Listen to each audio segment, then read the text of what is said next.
Hello friends, welcome back to my YouTube channel talkative English with Varnika.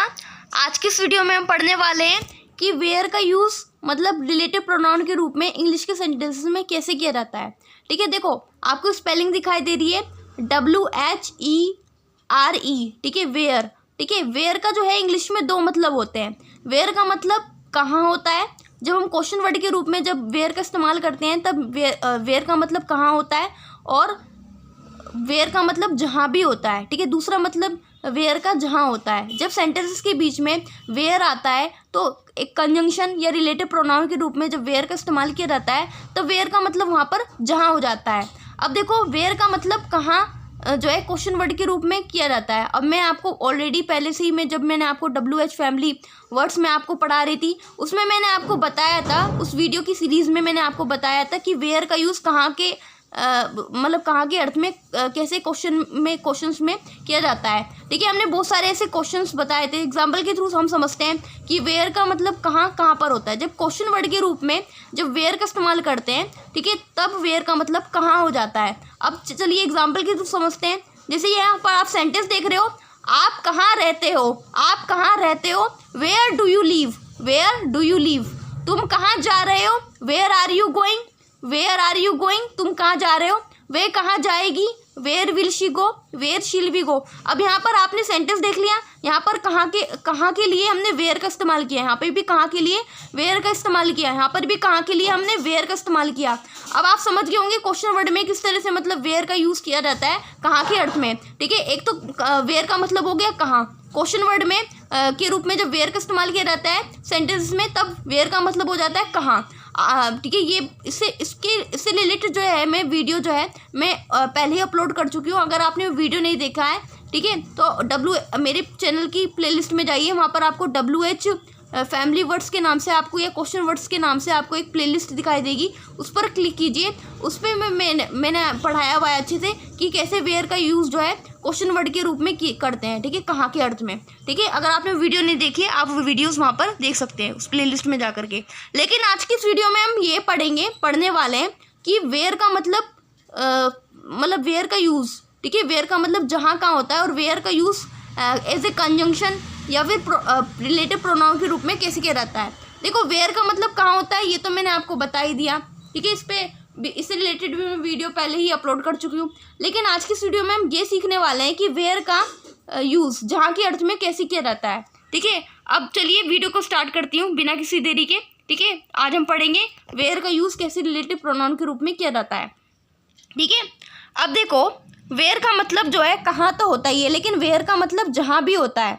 और where का जो use किया जाता है वे किसी स्थान के लिए, किसी प्लेस के लिए किया जाता है।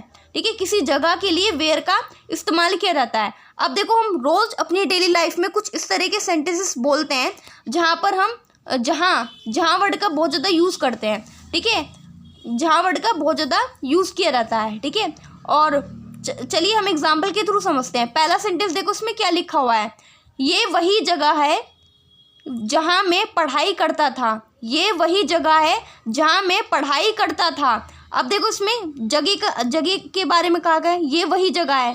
ठीक है, ये वही जगह है जहाँ, यानी कि जहाँ का संबंध किससे, किसी न किसी जगह से है, किसी न किसी स्थान से है। तो यहाँ पर जहाँ के अर्थ के लिए जो है इंग्लिश में हम वेयर का यूज़ करेंगे। चलिए हम सेंटेंसेस बनाते हैं। ठीक है, कैसे सेंटेंस बना हुआ है चलिए देख लेते हैं। देखो सेंटेंस क्या हमारा, ये वही जगह है जहाँ मैं पढ़ाई करता था। पहले सेंटेंस इतना इंग्लिश में ट्रांसलेट करेंगे, क्या सेंटेंस है, ये वही जगह है। इसकी इंग्लिश होगी this is the place, this is the place, ये वही जगह है। अब यहाँ पर आया जहाँ, जहाँ के लिए हम जहाँ को इंग्लिश में क्या बोलते हैं, वेयर बोलते हैं ना, तो यहाँ पर हम वेयर लिखेंगे। रिलेटिव प्रोनाउन के रूप में वेयर का यूज़ किया जाएगा यहाँ पर। ठीक है, जहाँ को इंग्लिश में क्या बोलते हैं, वेयर बोलते हैं ना, तो वेयर लिख दिया। अब आगे के सेंटेंस क्या है, मैं पढ़ाई करता था, मैं पढ़ाई करता था। इसमें होना सब्जेक्ट क्या है, मैं को बोलते इंग्लिश में आई, तो आई लिख दिया। अब इसमें लिखा हुआ है पढ़ाई करता था, यानी पढ़ाई किया करता था। अब पास्ट की हैबिट को बताने के लिए किसका यूज़ किया जाता है, यूज्ड टू का यूज़ किया जाता है। तो यहाँ पर यूज्ड टू लिख दिया। यहाँ पर यूज्ड का मतलब आप वो ना समझिए कि उपयोग किया, प्रयोग किया। यहाँ पर यूज्ड टू का जो है मतलब यहाँ पर मतलब पास्ट की हैबिट को मतलब बताने के लिए किया जाता है। अब यूज्ड टू का यूज़ कैसे किया जाता है इस पर भी मैं अलग से वीडियो बनाऊंगी, ठीक है। अभी आप पहले बस इस वीडियो में आप इतना ही समझिए कि पास्ट की हैबिट को बताने के लिए यूज्ड टू का इस्तेमाल किया जाता है, ठीक है। इसकी पढ़ाई करने की आदत थी इसलिए यहाँ पर यूज्ड टू का इस्तेमाल किया गया। अब यूज्ड टू के बाद जो है वर्ब की फर्स्ट फॉर्म का ही हमेशा यूज़ किया जाता है। यहाँ पर वर्ब क्या है, पढ़ाई करता था।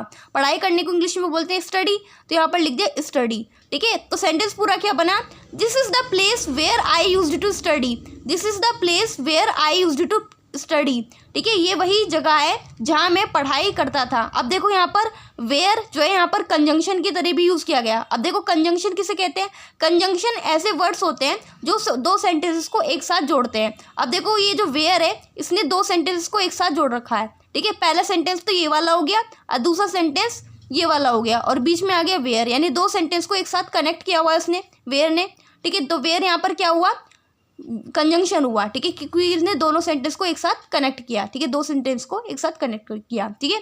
अब देख लेते हैं दूसरा जो एग्जांपल देख लेते हैं क्या लिखा हुआ है इसमें, वही पार्क है, वही पार्क है जहाँ हम बचपन में खेलते थे। अब देखो इतना हम इंग्लिश में ट्रांसलेट कर लेंगे, वही पार्क है, ठीक है। पार्क कोई सा भी हो, वही पार्क है, तो इसकी इंग्लिश होगी that is the park, that is the park, वही पार्क है, ठीक है। ये इतनी इंग्लिश बन गई, दैट इज़ द पार्क, ये वही पार्क है। अब इसमें आया जहाँ को इंग्लिश में क्या बोलते हैं, वेयर बोलते हैं, तो यहाँ पर लिख दिया हमने वेयर लिख दिया। अब आगे का सेंटेंस क्या है, हम बचपन में खेलते थे, तो इसमें हमारा सब्जेक्ट क्या है, हमको इंग्लिश में बोलते हैं वी लिख दिया। अब इसमें क्या है, खेलते थे, यानी कि पास्ट की हैबिट को बता थी ना ये खेलने की, ठीक है। बचपन में सब खेलते थे, मतलब खेलते थे, यानी कि पास्ट की हैबिट है, तो पास्ट की हैबिट को बताने के लिए यूज्ड टू का इस्तेमाल किया जाता है। तो यहाँ पर यूज्ड टू लिख दिया। अब यूज्ड टू के बाद आती है वर्ब की फर्स्ट फॉर्म, तो यहाँ पर वर्ब क्या हमारी खेलते थे, ठीक है। खेलने को इंग्लिश में बोलते प्ले लिख दिया। अब इसमें आया बचपन में, ठीक है। में क्या है, प्रीपोजिशन है, तो इसके लिए हम इन लिखेंगे। अब बचपन को इंग्लिश में क्या बोलते हैं, चाइल्डहुड बोलते हैं, तो चाइल्डहुड लिख दिया। तो सेंटेंस पूरा क्या बना, that is the park where we used to play in childhood, ये वही पार्क है जहाँ पर हम बचपन में खेलते थे। अब देखो यहाँ पर जहाँ वर्ड आया वेयर का यूज़ किया गया यहाँ पर रिलेटिव प्रोनाउन के रूप में। अब देखो यहाँ पर पार्क क्या है, पार्क कोई ना कोई जगह होती है, स्थान होता है, तो इसके लिए जो है वेयर का यूज़ किया गया। वेयर का यूज़ किसी ना किसी स्थान के लिए, प्लेस के लिए किया जाता है, चाहे स्कूल हो, चाहे कॉलेज हो, चाहे घर हो, या रेलवे स्टेशन हो, पुलिस स्टेशन हो, या फिर कुछ भी, मतलब कोई भी जगह हो, ठीक है, ऑफिस हो या कोई भी जगह हो, कोई कंट्री हो, ठीक है, या फिर कोई सिटी हो या कोई विलेज हो, यानी कि स्थान के लिए जो है यहाँ पर वेयर का यूज़ किया जाता है। अब मैंने आपको दो सेंटेंस के थ्रू मैंने आपको बता दिया किस तरह से मतलब जहाँ के अर्थ में वेयर का यूज़ किया जाता है इंग्लिश में। अब देख लेते हैं, जब मैंने आपको जो है डायरेक्ट इनडायरेक्ट पढ़ाए थे तो उसमें मैंने बताया था, ठीक है, किस तरह से मतलब चेंजेस आते हैं, ठीक है। और चलिए मैं एग्जाम्पल के थ्रू समझा देती हूँ। देखो सेंटेंस, ये वाला सेंटेंस देखो क्या लिखा हुआ है, मुझे नहीं पता है वे कहाँ रहती है, मुझे नहीं पता है वे कहाँ रहती है। कई बार जो है सेंटेंस जो है बच्चे इस तरह से ट्रांसलेट कर लेते हैं, जैसे मुझे नहीं पता है, पहले इतने इंग्लिश में ट्रांसलेट कर लिया, मुझे नहीं पता है, ये इसकी इंग्लिश क्या होगी, आई डोंट नो, मुझे नहीं पता है, ठीक है, आई डोंट नो लिख दिया, ठीक है। फिर इसमें लिखा हुआ है वे कहाँ रहती है। अब समझ लेते कहाँ शब्द आ गए यहाँ पर, यानी कहाँ शब्द आ गए, तो बच्चे कई बार समझ लेते हैं कि ये क्वेश्चन पूछा जा रहा है, वे कहाँ रहती है, तो सारे बच्चे जो है इंट्रोगेटिव सेंटेंस बना लेते हैं। पहले इतना लिख दिया आई डोंट नो और फिर इतना लिख देते हैं, फिर ये समझ लेते हैं कि ये इंट्रोगेटिव सेंटेंस पूछा गया है, तो वेयर डज शी लिव लिख देते हैं। तो ये ऐसे सेंटेंस जो है गलत माना जाता है। क्यों माना जाता है, क्योंकि यहाँ पर जो है दो सेंटेंस एक साथ कनेक्ट हुए और बीच में आया वेयर, तो यहाँ पर जो है ये वाला सेंटेंस है, ये जो इंट्रोगेटिव नहीं बनेगा, ना ही इसमें कोई क्वेश्चन मार्क आएगा। देखो जब कोई सेंटेंस के बीच में हम वेयर का यूज़ करते हैं, चाहे वे जहाँ के अर्थ में करें चाहे कहाँ के अर्थ में करें, तब जो है सेंटेंस इंट्रोगेटिव नहीं बनता है। पहले हम पहला सेंटेंस कंप्लीट करते हैं, उसके बाद वेयर लिखते हैं, वेयर लिखने के बाद जो है सेंटेंस, उसके बाद जो है अफर्मेटिव सेंटेंस बनाएंगे या नेगेटिव सेंटेंस बनाएंगे, सिंपल सेंटेंस लिखते हैं, इंट्रोगेटिव सेंटेंस नहीं लिखते हैं। अब देखो यहाँ पर आप सोच रहे होंगे कहाँ तो भाई क्वेश्चन वर्ड है, ये सेंटेंस तो ऐसे ही होना चाहिए, I don't know where does she live, ठीक है, ये सेंटेंस गलत माना जाएगा, क्योंकि यहाँ पर कहाँ का जो है वे कहाँ रहती है, इसमें जो है कोई क्वेश्चन नहीं पूछा जा रहा है, उसमें किसी इंसान ने ये स्टेटमेंट बोला है, ये वाक्य बोला है, मुझे नहीं पता वे कहाँ रहती है, यानी कि उसने कोई क्वेश्चन नहीं पूछा गया है इसमें वो इंसान बता रहा है कि उसे नहीं पता वे कहाँ रहती है, उस जगह के बारे में नहीं पता कि वे कहाँ रहती है, उसमें वो इन्फॉर्मेशन दे रहा है, कोई क्वेश्चन नहीं पूछ रहा है, वो किसी को बता रहा है। इसलिए यहाँ पर जो है वेयर के बाद जो है एक सिंपल सेंटेंस बनाते हैं, ना कि इंट्रोगेटिव सेंटेंस नहीं बनाते हैं। इसलिए सेंटेंस ये वाला करेक्ट होगा, I don't know where she lives. पहले तो हमने इंग्लिश में इतना ट्रांसलेट किया, मुझे नहीं पता, इसकी इंग्लिश होगी आई डोंट नो, और कहाँ के लिए हमने वेयर यूज़ करा, और सेंटेंस आगे सिंपल बनेगा।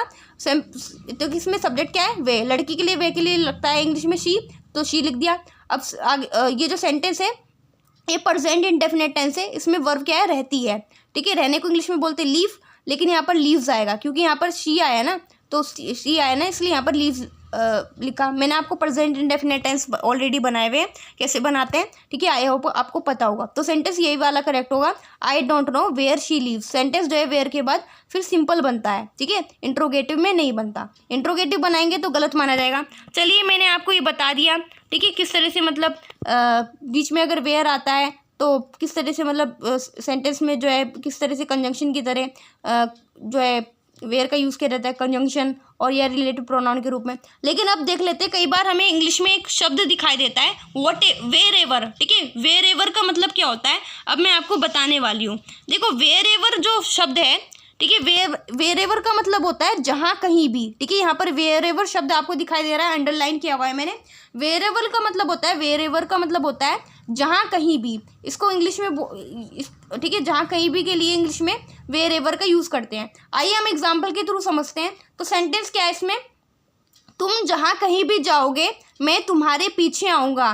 तुम जहाँ कहीं भी जाओगे मैं तुम्हारे पीछे आऊँगा। तो ठीक है, चलिए सेंटेंस इंग्लिश में बनाते हैं। चाहे तो सेंटेंस आप जो है पहले हम इतना देख लेते हैं, ये वाला सेंटेंस पहले पीछे से सेंटेंस जो है ट्रांसलेट करना स्टार्ट करते हैं। तो सेंटेंस क्या है, मैं तुम्हारे पीछे आऊँगा, यानी ये जो सेंटेंस है फ्यूचर इंडेफिनिट टेंस है, फ्यूचर इंडेफिनिट टेंस में बनेगा। तो सेंटेंस है, इसमें हमारा सब्जेक्ट है मे को बोलते हैं इंग्लिश में आई लिख दिया, फिर उसके बाद आई के बाद लगाएंगे विल। अब इसमें है पीछे आऊँगा, पीछे आने को क्या बोलते हैं, कम आफ्टर बोलते हैं, ठीक है। कम आफ्टर लिखा जाएगा यहाँ पर, कम आफ्टर हो गया, पीछे आने को बोलते हैं कम आफ्टर। अब किसके पीछे, तुम्हारे पीछे, तुम्हारे के लिए यहाँ पर यू लिख दिया। तो सेंटेंस इतना बन गया, आई विल कम आफ्टर यू, मैं तुम्हारे पीछे आऊँगा, ठीक है। अब इसमें लिखा हुआ है जहाँ कहीं भी को इंग्लिश में क्या बोलते हैं, वेयर एवर बोलते हैं। तो यहाँ पर लिख दिया वेयर एवर, ठीक है, वेयर एवर लिख दिया हमने। अब इसमें आया तो सेंटेंस क्या लिखा है, तुमके लिए है, तुमको इंग्लिश में बोलते हैं यू, तो यहाँ पर यू लिख दिया।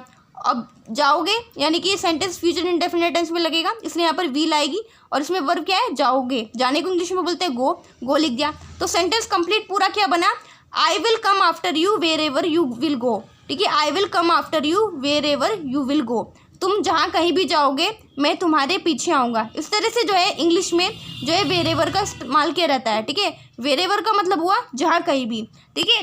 इस तरह से आज की इस वीडियो में हमने सीखा कि किस तरह से वेयर का यूज़ करते हैं रिलेटिव प्रोनाउन के रूप में, और किस तरह से वेयर एवर का यूज़ करते हैं या वेयर का यूज़ करते हैं, हमने अच्छे से सीख लिया। If you like this video please subscribe my channel. ऐसी वीडियोज़ में आप सभी के लिए लाते रहूँगी। तब तक के लिए बाय बाय।